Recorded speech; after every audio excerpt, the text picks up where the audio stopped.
Dear friends, welcome to Janaki Tutorials.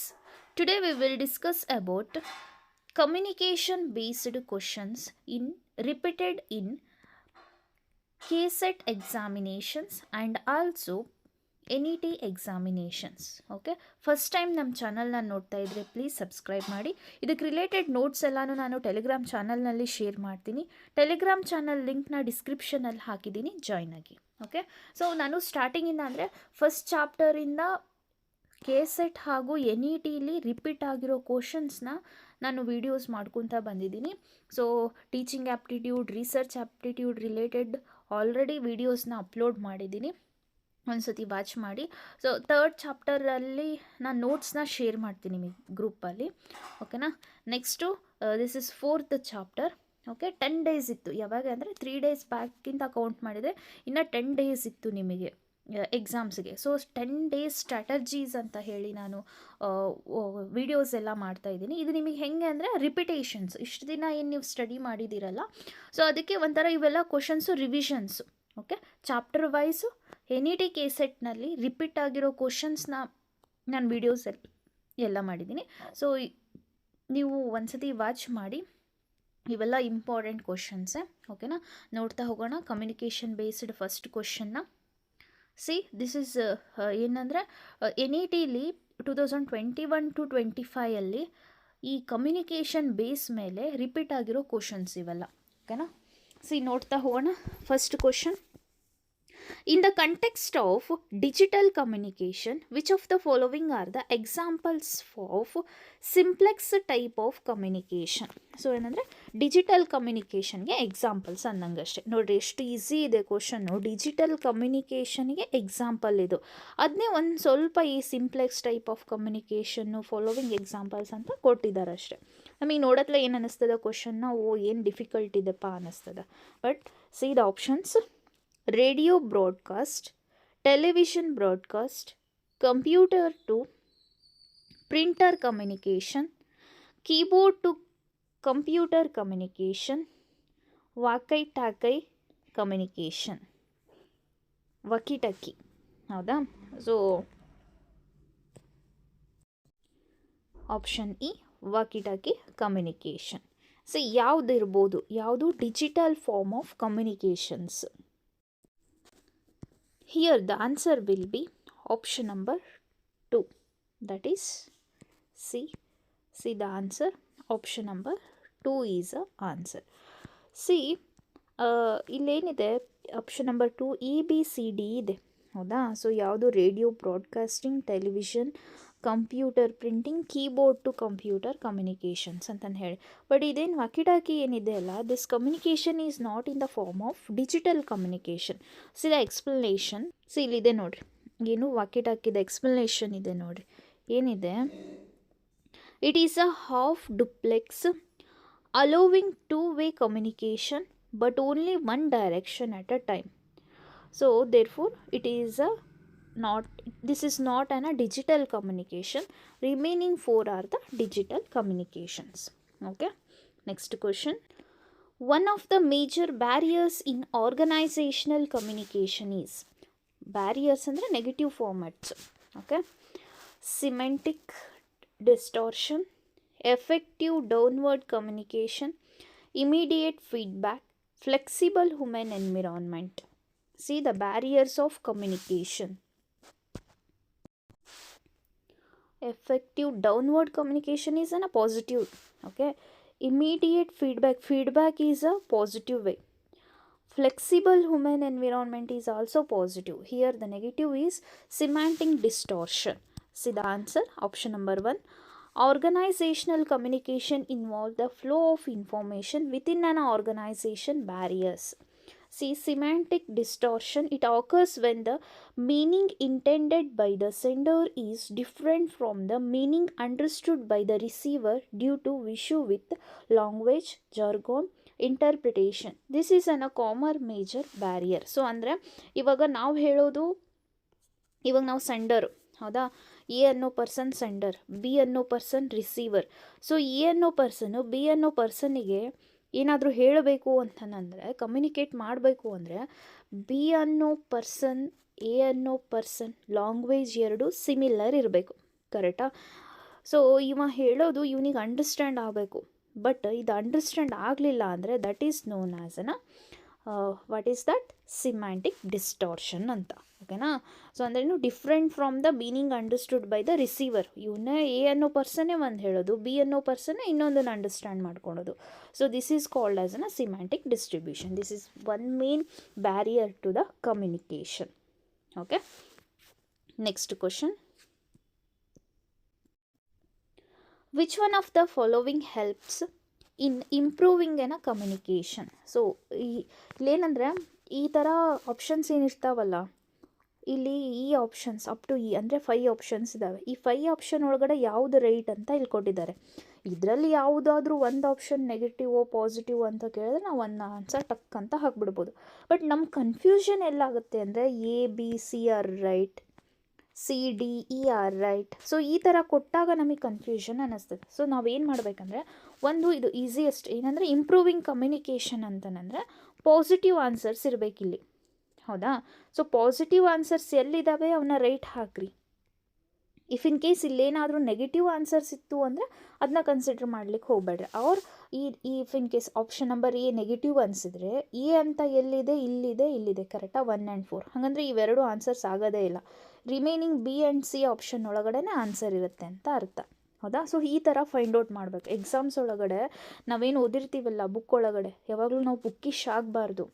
ಹೇಗೆ book ಒಳಗಡೆ ಇರೋ ಎಲ್ಲ ಕ್ವಶನ್ಸು ಬರ್ತಾವಂತಲ್ಲ, ಸೊ ಬಂದಿರೋ ಎಲ್ಲ ಕ್ವಶನ್ಸು ಬುಕ್ ಒಳಗಡೆನೇ ಇರುತ್ತೆ ಅಂತಲ್ಲ. ನಮ್ಮ ನಾಲೆಡ್ಜ್ ಥ್ರೂ ಏನಪ್ಪ ಅಂತಂದರೆ ನಾವೆಲ್ಲ ಆನ್ಸರ್ಸ್ ಮಾಡಬೇಕು. ಯಾವ್ದು ಕ್ವಶನ್ ಆದರೂ ಅಷ್ಟೇ, ಫಸ್ಟು ಕ್ವಶನ್ನ ರೀಡ್ ಮಾಡಬೇಕು, ಕರೆಕ್ಟಾಗಿ ಅಂಡರ್ಸ್ಟ್ಯಾಂಡ್ ಮಾಡಿಕೊಂಡು ಆಮೇಲೆ ಆ ಕ್ವಶನಿಗೆ ಆನ್ಸರ್ ಹಾಕಬೇಕು.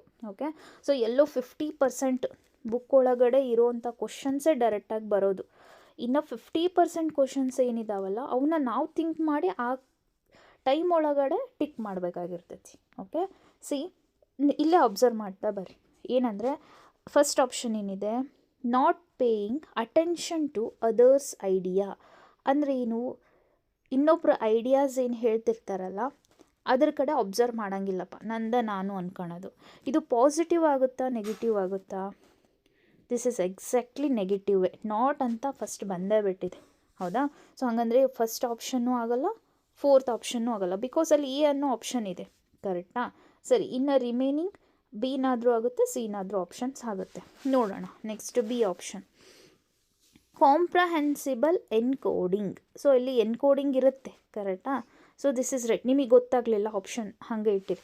ಇಲ್ಲಿ ನೋಡ್ರಿ ಎಲ್ಲಿ ಸೆಕೆಂಡು ಮತ್ತು 3rd ಆಪ್ಷನ್ಸ್ ಒಳಗಡೆ ನೋಡಿರಿ ಯಾವ ಆಪ್ಷನ್ ಸಿಮಿಲರ್ ಇದ್ದಾವೆ. ಸಿ ಇದೆ, ಡಿ ಇದೆ. ಒಂದು ಬಿ ಆಪ್ಷನ್ ರೈಟ್ ಇದ್ದರೆ ಆಪ್ಷನ್ ಈಸ್ 2, ಇಲ್ಲ ಈ ಆಪ್ಷನ್ ರೈಟ್ ಇದ್ದರೆ ಆಪ್ಷನ್ 3 ಈಸ್ ರೈಟ್. ಸೊ ನೋಡಿರಿ ಹಾಗೆ ಈ ಒಂದು ನಾವು ಬಿ ನೋಡಿದ್ವಾ, ನಿಮಗೆ ಅಂಡರ್ಸ್ಟ್ಯಾಂಡ್ ಆಗಿಲ್ಲ, ಹೋಲ್ಡಲ್ಲಿ ಇಟ್ಟಿರಿ. ಈ ಆಪ್ಷನ್ನ ಅಬ್ಸರ್ವ್ ಮಾಡಿರಿ. Ignoring the receiver's emotions. Ignoring the receiver's emotion is an main barriers to the communication. ಹೌದಾ? ಇದನ್ನು ಇಗ್ನೋರಿಂಗ್ ದ ರಿಸೀವರ್ಸ್ ಅಂದರೆ this is negative format, right? Okay, so ನಾನು ಏನಕ್ಕೆ ಜಾಸ್ತಿ ಎಕ್ಸ್ಪ್ಲೇನ್ ಮಾಡ್ತಿದ್ದೀನಿ ಅಂದರೆ, ನೀವು ಎಕ್ಸಾಮ್ ಒಳಗಡೆ ನೀವು ಬಾಯ್ಫಟ್ ಹಾಕಿರೋದೇ ಇರಲ್ಲ, ಗೊತ್ತಲ್ಲ? ಸೊ ಎಕ್ಸಾಮಲ್ಲಿ ಈ ಥರ ಕ್ವಶನ್ಸ್ ಜಾಸ್ತಿ ಕೇಳ್ತಾರೆ.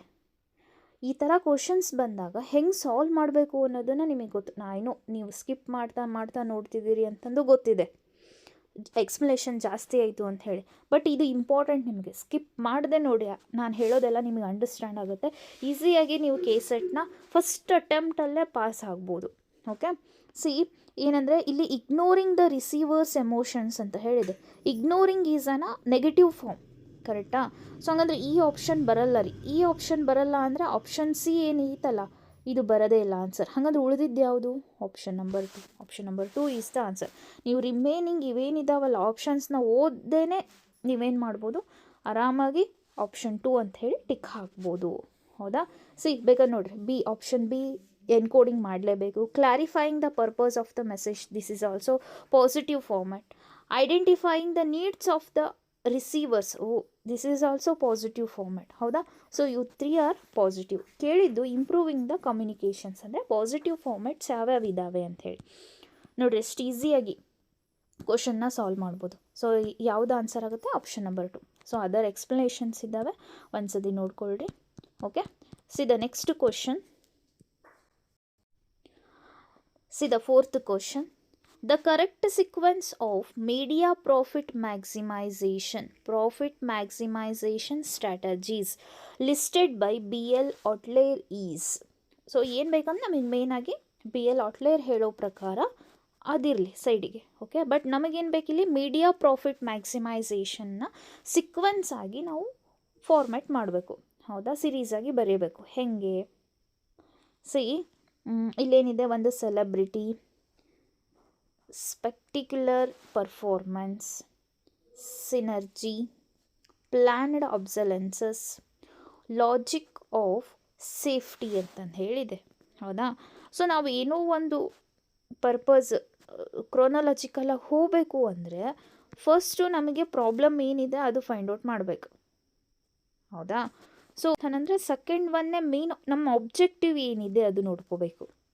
ದೆನ್ ಥರ್ಡ್ ಒನ್ ಮೇನಾಗಿ ಪ್ಲ್ಯಾನ್ ಏನು ಮಾಡ್ತಿದ್ದೀವಿ ಅನ್ನೋದು ಮೇನ್ ಬೇಕು. ಸೊ ಈ 3 ಏನು ಹೇಳಿದ್ನಲ್ಲ ಪಾಯಿಂಟ್ಸು, ಈ 3 ಪಾಯಿಂಟ್ಸು ಎವ್ರಿ ಸೀಕ್ವೆನ್ಸ್ ಒಳಗಡೆ ಒಂದಲ್ಲ ಒಂದು ಫಸ್ಟ್ ಪಾಯಿಂಟ್ ಆಗಿರುತ್ತೆ. ಸೊ ಇದ್ರೊಳಗಡೆ ನೋಡ್ರಿ, ಯಾವುದಾದ್ರೂ ಆಬ್ಜೆಕ್ಟಿವ್ ಐತಾ? ನೋ. ಪ್ಲ್ಯಾನಿಂಗ್ ಐತಾ? ಎಸ್. ಡಿ ಆಪ್ಷನ್ ಇದೆ ನೋಡಿರಿ. ಫಸ್ಟ್ ಪ್ಲ್ಯಾನ್ ಮಾಡಬೇಕು, ಕರೆಕ್ಟಾಗಿ ಪ್ರಾಫಿಟ್ ಮ್ಯಾಕ್ಸಿಮೈಸೇಷನ್ ಆಗಬೇಕು ಕಂಪನೀಸ್ ಒಳಗಡೆ ಅಂದರೆ ಫಸ್ಟ್ ಪ್ಲ್ಯಾನ್ ಮಾಡಬೇಕು. ಸೊ ಪ್ಲ್ಯಾನ್ ಅಂದರೆ ಆಪ್ಷನ್ ನಂಬರ್ ಡಿ ಫಸ್ಟ್ ಬರ್ಬೋದು ಅಂತ. ಹೌದಾ, ಸೊ ಅಂದರೆ ಫೋರ್ತ್ ಆಪ್ಷನ್ ಒಳಗಡೆ ಫಸ್ಟೇ ಆಪ್ಷನ್ ಡಿ ಇದೆ. ಹಂಗಂದರೆ ಅದರ್ವೈಸ್ ನೋಡ್ಕೊತ ಹೋಗೋಣ. ಪ್ಲ್ಯಾನ್ ಆಫ್ ಅಬ್ಸೆನ್ಸಸ್, ನೆಕ್ಸ್ಟ್ ಈ logical safety, celebrity, spectacular performance, synergy. I think this is the right. Yes, option number 4 is a right. Okay na? See the next question. In the line organization, the best suited communication or flow is ಅಂದ್ರೇನು? Line organisation ಒಳಗಡೆ ಅಂದರೆ ಒಂದು series ಒಳಗಡೆ communication ಯಾವುದು suitable ಅಂತ ಹೇಳಿ. ಹೌದಾ, ಸೊ ಯಾವುದು ಸಿರೀಸಾಗಿ ಕಮ್ಯುನಿಕೇಷನ್ ಬರ್ತಾ ಇರುತ್ತೆ ಅಂತ. ಹಾರಿಜಾಂಟಲ್, ಅಪ್ವರ್ಡ್, ಡೌನ್ವರ್ಡ್, ಗೆಸ್ಚರ್ಡ್ ಅಂತ ಹೇಳಿದೆ. ಸೊ ಹಾರಿಜಾಂಟಲ್ ಅಂತಂದರೆ ಇವಾಗ ಕೊಲೀಗ್ ಥ್ರೂ ಕೊಲೀಗ್ ಕಮ್ಯುನಿಕೇಷನ್ ಅಂದರೆ ಒಂದೇ ಪೊಸಿಷನಲ್ಲಿ ಇರ್ತಾರಲ್ಲ, ಸೊ ಅದು ಹಾರಿಜಾಂಟಲ್. ವರ್ಟಿಕಲ್ ಅಂತಂದರೆ ದೆನ್ ಅಪ್ವರ್ಡ್, ಡೌನ್ವರ್ಡ್ ಅಂದರೆ ಫಸ್ಟ್ ಆನ್ಸರ್ ನೋಡೋಣ ಏನಾಗ್ಬೋದು ಅಂತ. ನೀವೇ ನೋಡ್ರಿ. ಹಾರಿಜಾಂಟಲ್, ವರ್ಟಿಕಲ್, ಸಾರಿ ನಾನು ಆಗಲೇ ಕರೆಕ್ಟ್ ಇದೆ.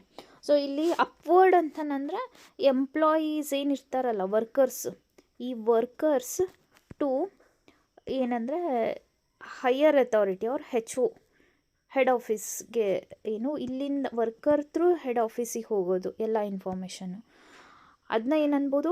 ಅಪ್ವರ್ಡ್ ಅನ್ಬೋದು. ಡೌನ್ವರ್ಡ್ ಅಂತಂದರೆ ಹೆಡ್ ಆಫೀಸಿಂದ ಕೆಳಗಡೆ ಮತ್ತೆ ಯಾರು ಬರ್ತಾರೆ, ನೆಕ್ಸ್ಟ್ ಯಾರು ಬರ್ಬೋದು? ಮ್ಯಾನೇಜರ್ ಬರ್ಬೋದು, ಮ್ಯಾನೇಜರಿಂದ ಎಂಪ್ಲಾಯರ್ ಇರ್ಬೋದು, ಎಂಪ್ಲಾಯರಿಂದ ಕೆಳಗಡೆ ಎಂಪ್ಲಾಯಿ ಬರ್ತಾನೆ. This is downward. ಸೊ ಇದು ಉಲ್ಟಾ ಹೋಯಿತು ಅಂದರೆ ದಟ್ ಈಸ್ ಅಪ್ವರ್ಡ್. ಸೊ ಯಾವುದು ಫಾರ್ಮಲ್ ಆಗಿ ನಡೀತಾ ಇರುತ್ತೆ? That is downward. ಹೌದಾ, see option number 3 is right, downward. Explanation ಇದೆ, ನೋಡ್ಕೊಳ್ರಿ. ನೆಕ್ಸ್ಟ್ ಕ್ವಶನಿಗೆ ಹೋಗೋಣ. Next question, match the following. See, photo journalist, parody, radical reading, soap opera. See the options: mocking someone indirectly, audience rejecting authors' meanings, values and opinions, serial drama style, freelance photographers who pursue famous people. See the answer directly. That is option number 4. Sorry, here there is no options ಅಲ್ಲ, ಆಪ್ಷನ್ಸ್ನ ಹಾಕೋದು ನೆನಪಾರೋಯ್ತು. C, photo journalist is ಅನ A. Option number A is the C. ಇಲ್ಲಿ matches ಇದಾವೆ ನೋಡ್ರಿ. ಹೌದಾ, so ಇಲ್ಲಿ matches ಇದ್ದಾವೆ. ಹಾಗಂದ್ರೆ first one is fourth one. Photo journalism is the journalist is the freelance photographers who pursues a famous people. Parody is an option number A, that is mocking someone indirectly. Okay, radical reading is the option number 2 audience rejecting author's meanings, values and opinions. Radical reading. Then soap opera is in a last option. Option number 3 serial drama style. Soap opera. Okay. Next question. Next ಏನಪ್ಪ ಅಂತಂದರೆ ಇದು UGC NET 2024 ಬಂದಂತಹ questions communication base ಮೇಲೆ. So in these ಕ್ವಶನ್ಸ್ನ ನಾವೇನು ಮಾಡೋಣ next ಕ್ಲಾಸಸಲ್ಲಿ ನೋಡ್ತಾ ಹೋಗೋಣ. ಚಾನಲ್ನ ಸಬ್ಸ್ಕ್ರೈಬ್ ಮಾಡಿ. Thank you.